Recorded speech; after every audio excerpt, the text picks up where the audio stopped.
Assalamualaikum warahmatullahi wabarakatuh. Bismillahirrahmanirrahim.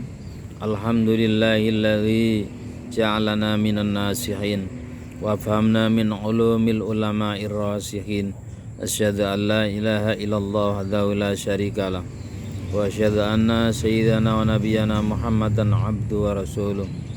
Allahumma shalli ala sayyidina Muhammad wa ala alihi wa sahbihi ajma'in. Qalu subhanaka la ilma lana illa ma 'allamtana innaka antal alimul hakim. Alaya sadaqallahul azim. Kaum muslimin dan muslimat dimanapun anda berada, semoga tetap dalam lindungan Allah subhanahu wa ta'ala. Puji syukur kita panjatkan kehadirat Allah subhanahu wa ta'ala karena kita pada hari ini Senin 18 Mei 2020 Allah masih mentakdirkan kita sekalian. Kita masih tetap diberi kesehatan jasmani rohani, sehingga moga-moga apa yang kita laksanakan hari ini senantiasa diberi hidayah oleh Allah Subhanahu wa taala, diberi maunah oleh Allah Subhanahu wa taala, sehingga amalan kita benar-benar diterima oleh Allah Subhanahu wa taala sebagai amal sholih atau soleh. Salawat dan salam semoga oleh Allah Subhanahu wa taala tetap tercurahkan kepada beliau baginda Rasulullah Muhammad sallallahu alaihi wasallam, nabi yang kita harapkan sahabatnya ketika kita nanti semua di depan Allah Subhanahu wa taala. Kaum muslimin wal muslimat yang dirahmati Allah Subhanahu wa taala. Rasulullah Muhammad sallallahu alaihi wasallam ketika beliau berdoa, doa itu beliau ucapkan, Allahumma aghnini bil ilmi. Ya Allah, berilah aku kekayaan dengan ilmu. Kenapa Rasulullah itu selalu berdoa seperti itu? Karena doa ini adalah merupakan doa yang amat sangat penting kita oleh Allah Subhanahu wa taala agar diberi kekayaan ilmu. Lah ilmu ini otomatis yang kita minta adalah ilmu yang nafi', ilmu yang bermanfaat, ilmu yang berfungsi untuk kesejahteraan umat manusia, bukan ilmu yang merusak. Sebab ada manusia yang punya keilmuan, contohnya adalah punya kemampuan untuk membuat senjata kimia, tetapi senjata kimia itu digunakan untuk membunuh orang lain. Ini artinya ilmu itu membahayakan jiwa manusia. Karena itu ilmu yang nafi' adalah ilmu yang dapat dirasakan manfaatnya untuk kesejahteraan umat manusia di muka bumi. Salah satu contoh adalah ilmu tentang kelistrikan.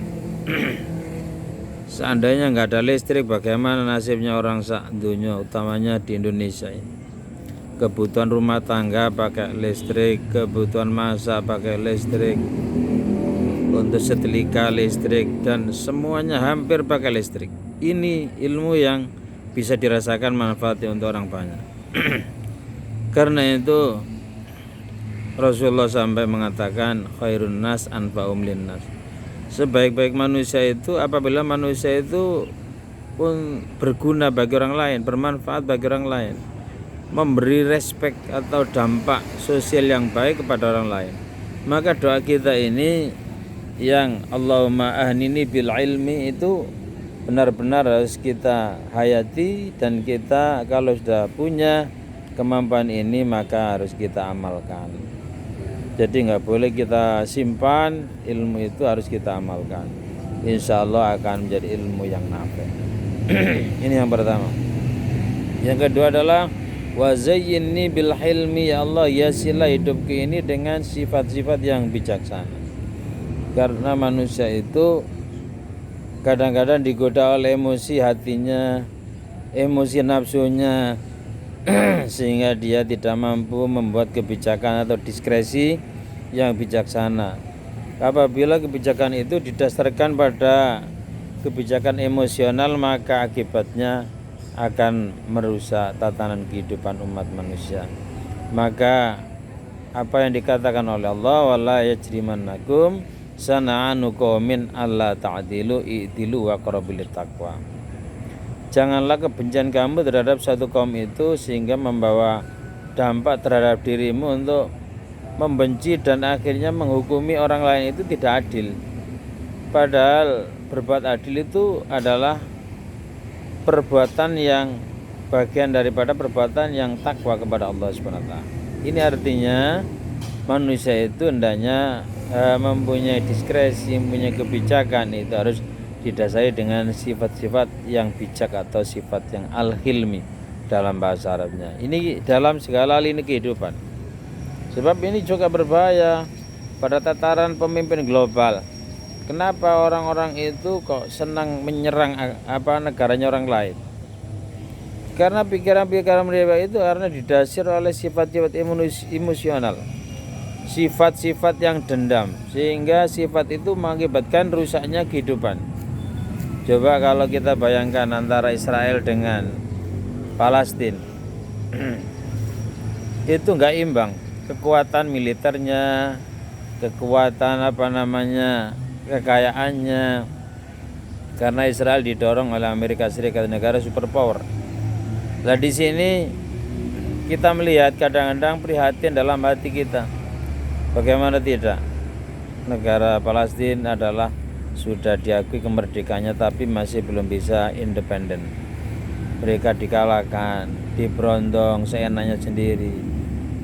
Jadi ini hal-hal yang kadang-kadang buat kita itu bagaimana ya, manusia kok bisa kejam seperti itu. Ini makanya diskresi, sifat aris, sifat bijak ini karena dasarnya adalah dasar ad-din, dasar agama.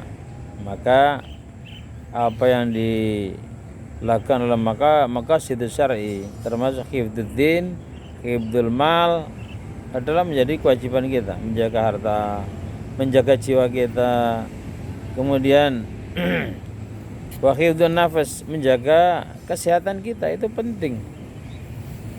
Karena itu mari kita terus berdoa kepada Allah, wa zayyinni bil hilmi, ya Allah hiasi hidup ini dengan sifat-sifat yang bijaksana sehingga hidup ini akan indah, hidup ini akan tenang, hidup ini akan enjoy, ya, tidak mencari permusuhan tapi mencari teman sebanyak-banyaknya.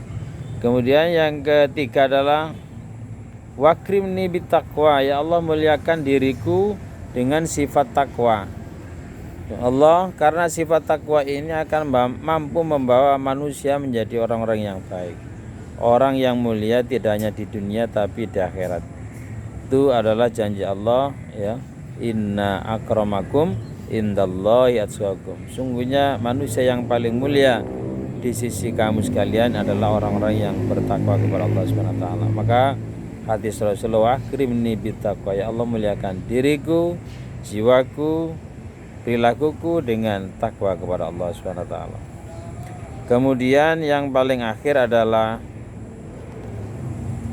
wajamilni bil afiyah, hiasi hidupku, perbaiki hidupku dengan kesehatan jasmani rohani. Sebab sehat jasmani dan rohani ini sangat penting.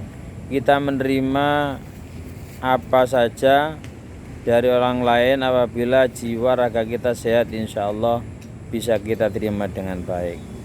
Berapapun kekayaan manusia, hartanya tidak akan berfungsi jika manusia itu tidak dalam keadaan sehat walafiat alias sakit.